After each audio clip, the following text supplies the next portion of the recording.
Welcome back to the Phenomenal Woman in Christ show, a show where we bring you stories of interesting and phenomenal women that have stepped out on faith and is doing and walking the path that God has placed within their hearts. They're everyday women such as yourself, and we're hoping that their stories will inspire you to move forward into what God has asked you. Today we have a wonderful woman in studio, and I am going to introduce her to you when we come back from this very short break. So we'll be right back. All right, so welcome back to the Phenomenal Woman in Christ show. I told you we have an awesome guest here in studio with us today. Today we have here Miss Sandra Dubose, the bald beauty queen of self-esteem, and she is also the 2011 Mrs. Black North Carolina.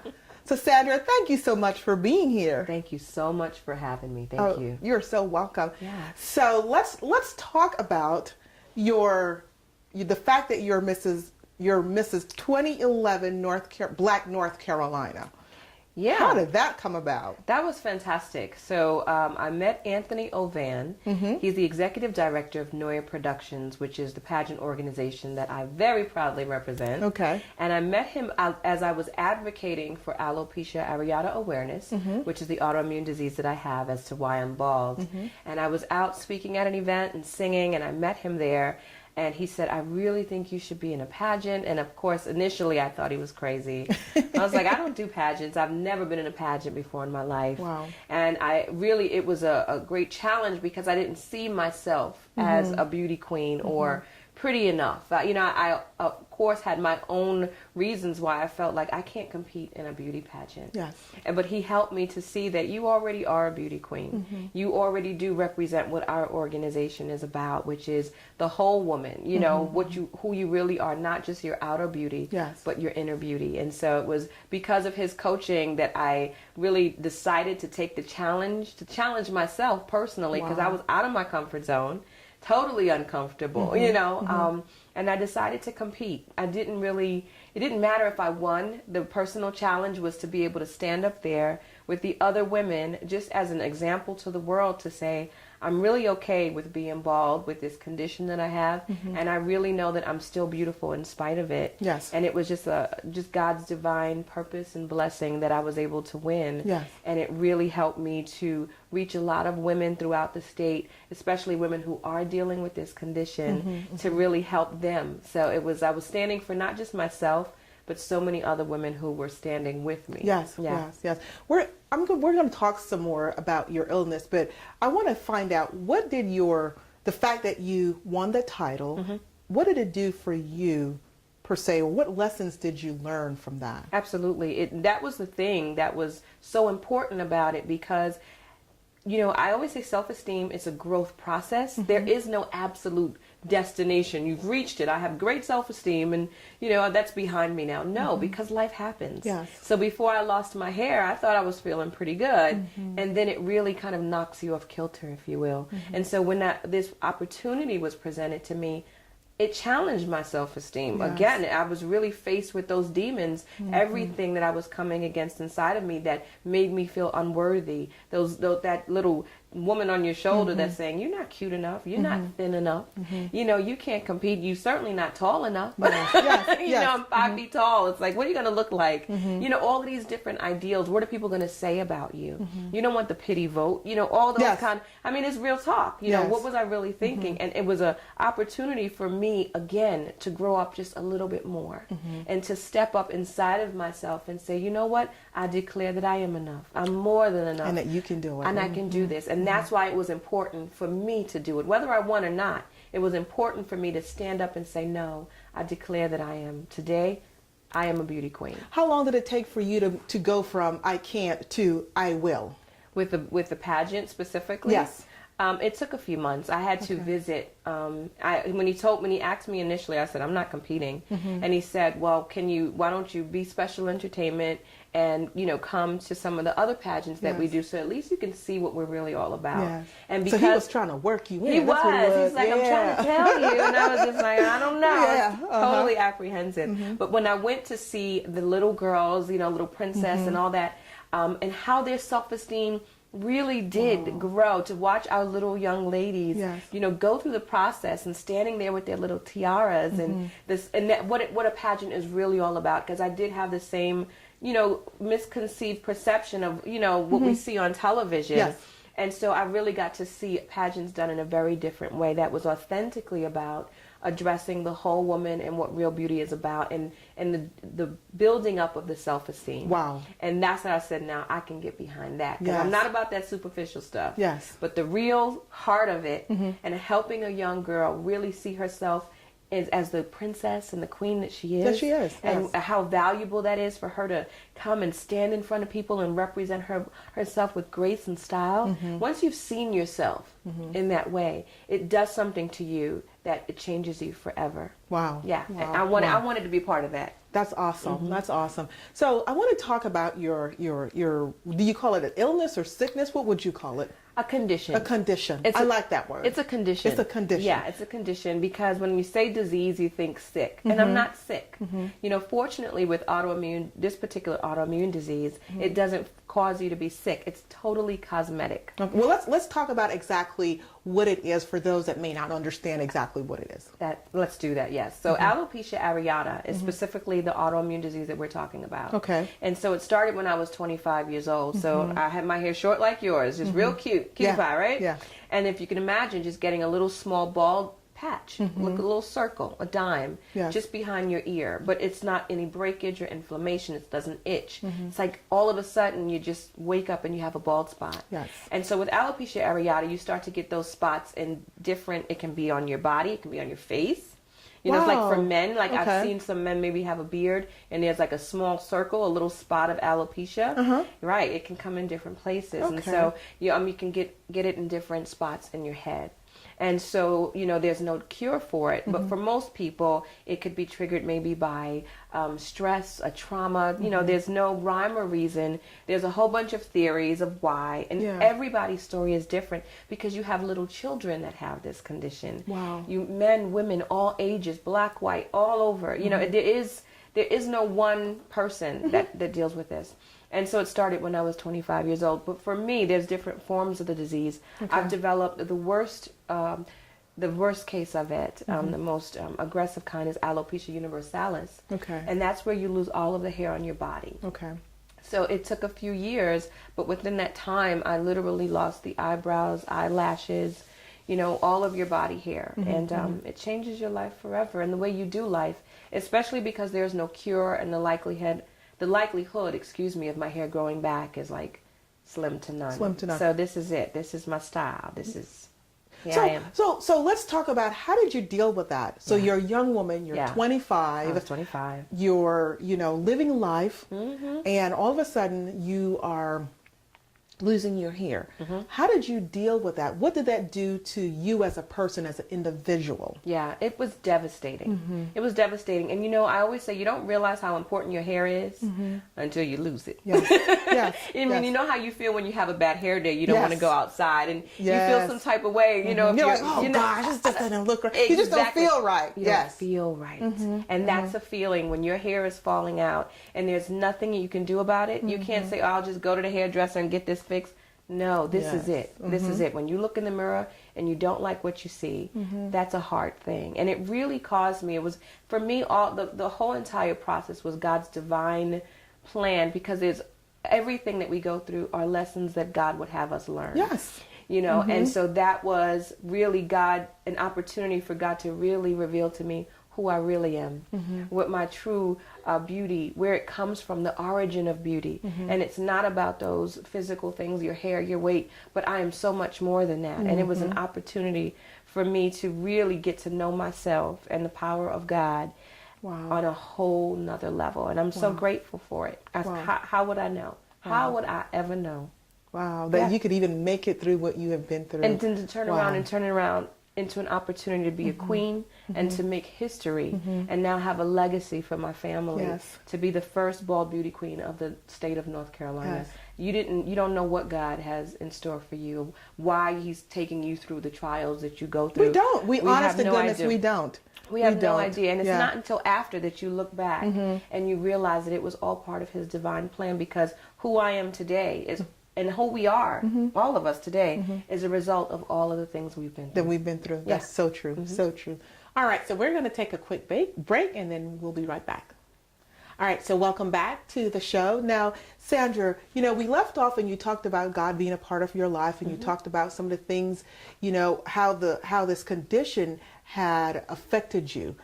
Did it deal with, how was your self-esteem, after going through and losing your hair and all of that? How did your husband deal with it? How did your daughters deal with it? How did your friends and family deal with it? Yeah, well, my self-esteem definitely was shaken. And you put your best on to the rest of the world. So Yes. I wasn't in a state of depression where I couldn't get up out of bed. You do what you have to do. We're strong women, right? Yes. Especially as African American women, we really have this. I've got to be strong. You keep going. You put your wig on. You put your face on. You go to work and you put a smile on your face.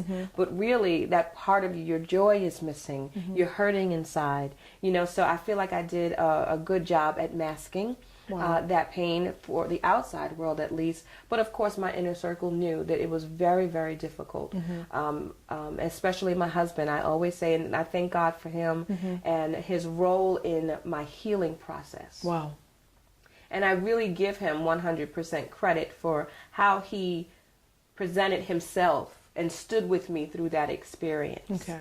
Because he really, it's like everything, a marriage has to be tested. The love has to be tested for you to know that it's true. Yes. So everybody will love you when everything's fabulous. Yes. But when the chips are down and you've got an attitude and you're angry at the world and you're projecting that anger on someone and not treating them nice and snapping at them all the time, pulling away from them because you're hurting and you don't want to be intimate and you're just going through your thing.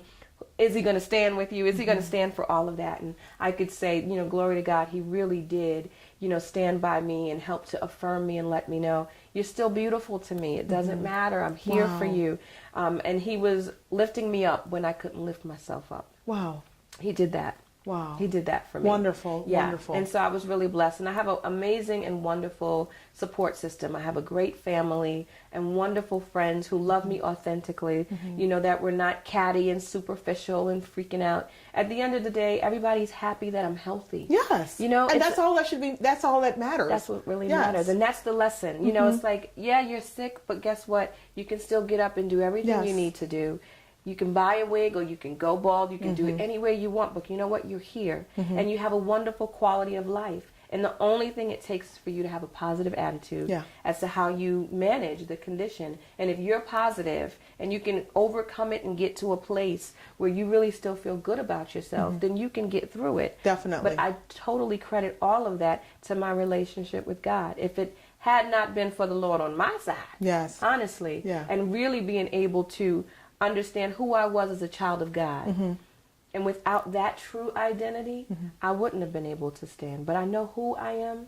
I know who you are. I am. Yeah. You mentioned wearing a wig. Have you ever thought about doing that? Oh, girl, I still wear Do you ever wigs. do that sometimes? Okay. Absolutely. Okay. I love hair. Okay. Hair is an expression of your personality. Yes, it is. Just like jewelry, your clothes, but now it's an accessory. So I could do hair or I could not do hair. But I wore hair, I covered up for the first 8 years. Okay. I would not go outside bald. It took me a long time. Wow. Oh, yes. Wow. I wouldn't, no. You would not be seeing my bald head. So when did you just say, look, when did the shift happen? It shifted. I'll tell you, I moved from New York City. I'm from the Bronx, New York, born and raised. And I moved from there to here, Cary, North Carolina, in June of 2007. And my whole life changed because it was a new town. I had no friends, no family, just my husband and our children. And it was an opportunity for me to really redefine myself. Who do you want to be? And it was an opportunity for really God to deal with me on a whole nother level. And I knew that I had been just coping with this disease and covering it up. but I really hadn't moved into a place of acceptance and freedom. And in this new place, I wanted to find a whole new me. Yes. And taking off the wig and just coming out as me was part of the process. Wow. So I did the documentary film, which is Project Liberation, my alopecia experience. And so everything started from there. My desire then to advocate for other women that I knew were hiding like me. Yes. You know, to really, God showing me how I could use my voice, that pain, and turn it into a passion to help other people, to use my artistic gifts as a filmmaker, as a singer, as a songwriter, as an actress. Just bring it all to the table and use it to really help other people. And the whole thing turned around to amazing opportunities and becoming the bald beauty queen and all of these different things that was started off ugly. Yes. And it's now turning beautiful. Now, beautiful. let me ask you, so have you had people come to you and say nasty or unbelievable things? No. And if they haven't? Okay. No, they know better. No,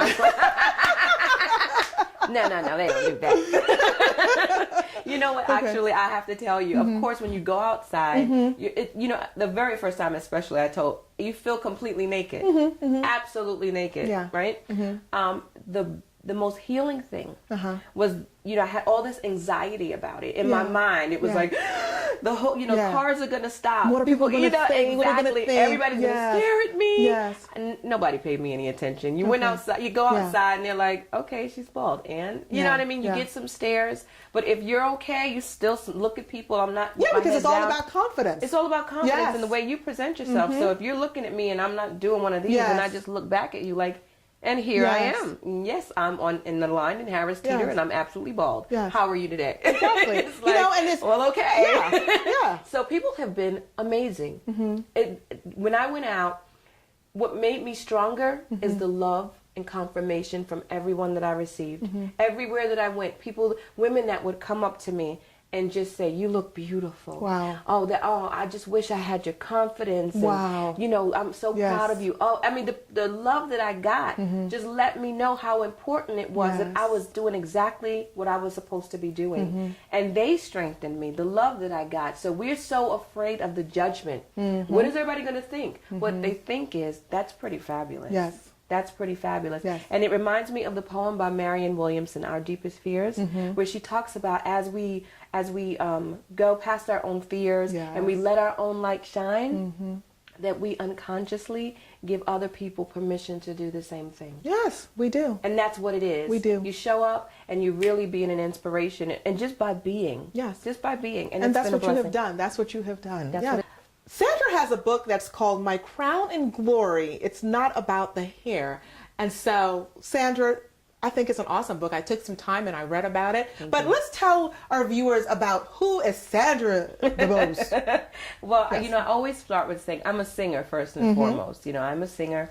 I've been singing ever since I was a little girl. And that's my love. That's my passion. And that's the way that I really express myself the best as a singer and as a songwriter. Been writing songs since I was 14 years old.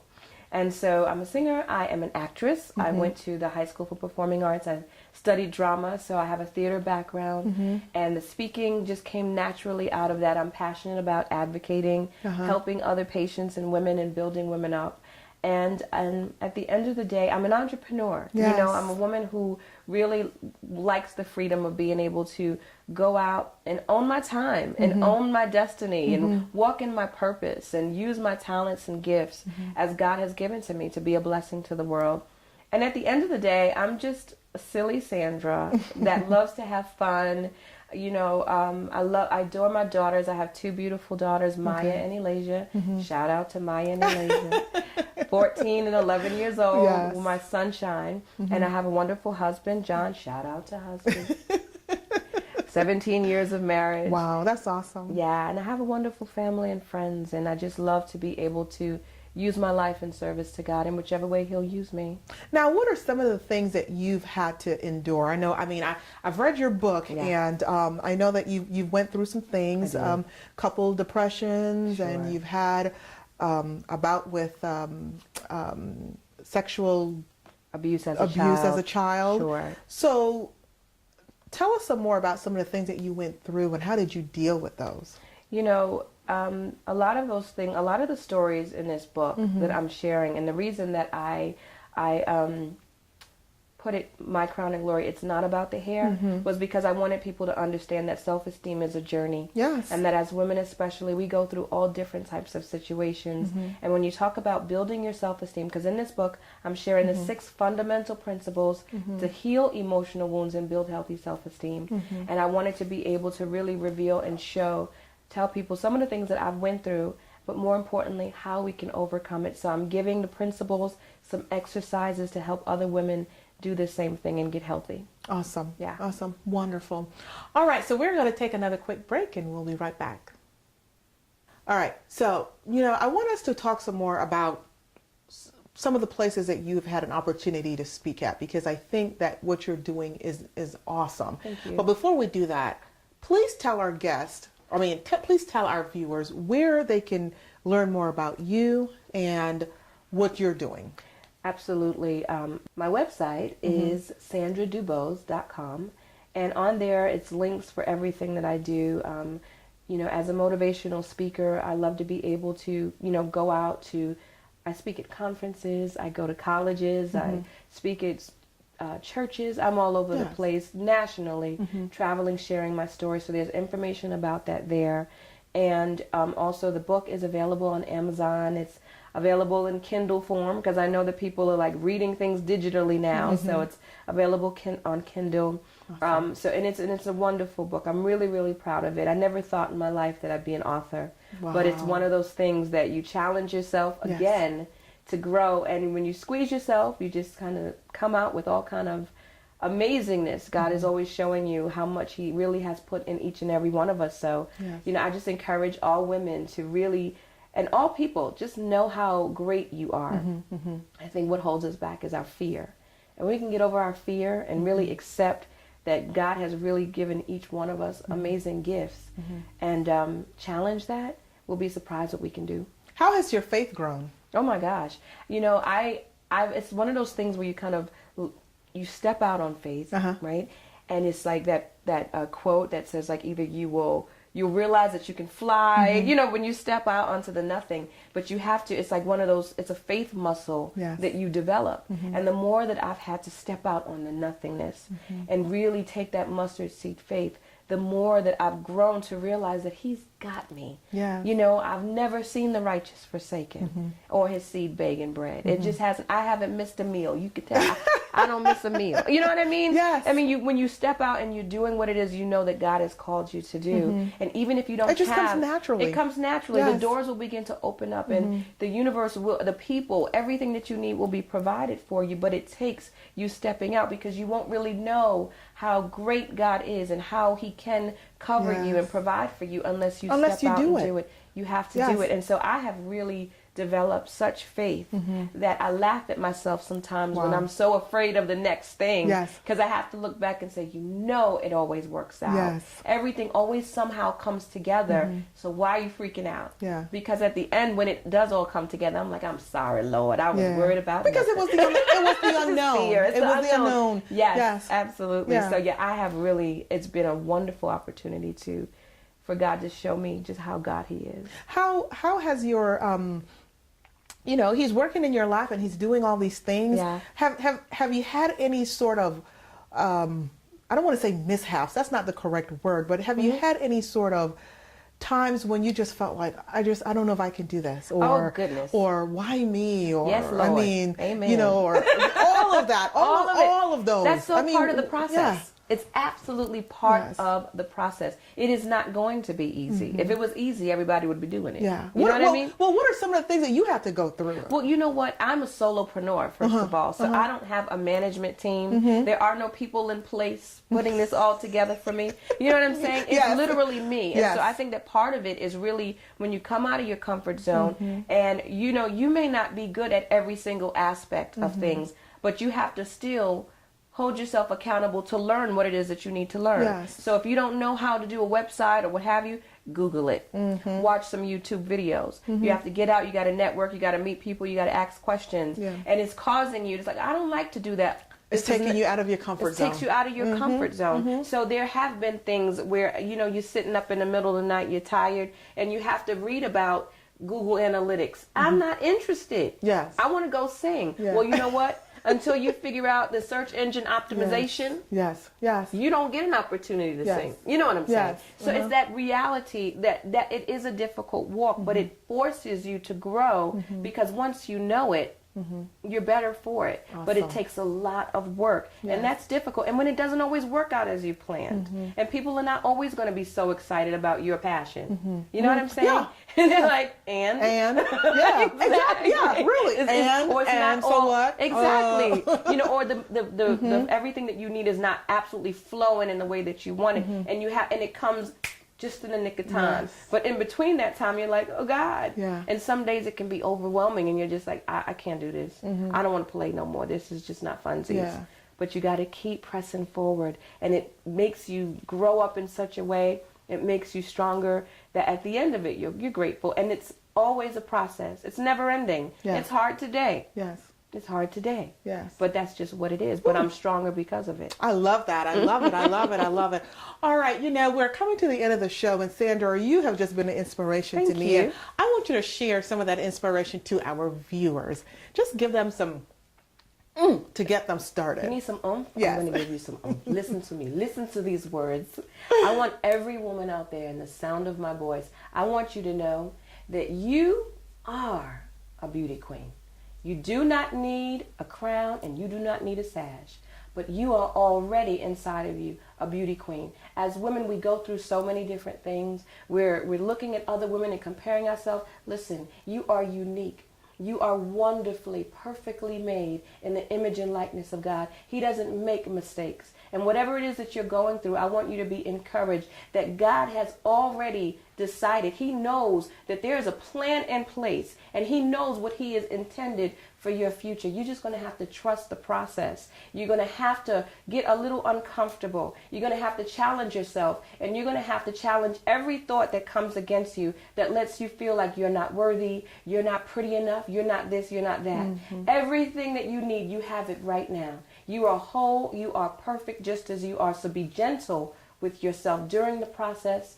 Go and do what you know you love to do. Follow your passion, follow your heart, and listen to the voice of God, not the haters. Listen to what God is telling you to do. And when you follow that spirit within, He will lead you exactly where He wants you to be. And there is no better place than to be where God has placed you. Do you understand me? Be blessed. SandraDubose.com. Stay connected. We need each other to grow, so stay connected with positive women that are about the Lord's business, and we will support each other and encourage one another. So God bless you, ladies. Awesome. Oh my gosh, Sandra, that was wonderful. Well, oh gosh, thank you so much for that. So Teresia. guys, please, once again, I want you to go and visit Sandra's website at SandraDubose.com and interact with her. And also, you know, send us your feedback at Teresia.com. Let us know what you think about Sandra and her awesome testimony. Ooh, God, thank you so much for being here. It's So my pleasure. much for Thanks being having me. here. And thank you for what you're doing for women to keep us motivated Yes. and you know, showing us that there are so many women that are out here, and it's a common thread. We're all trying to be the best that we can be, and we need each other. So thank you. Very true. Thank you so much. Thank you. All right. So here we are at the end of the show. And I just want to say thank you, my viewers, for taking time out of your busy life to view this show. So don't forget to share it. And in the meantime, I will see you next time. So have a blessed day. Bye-bye.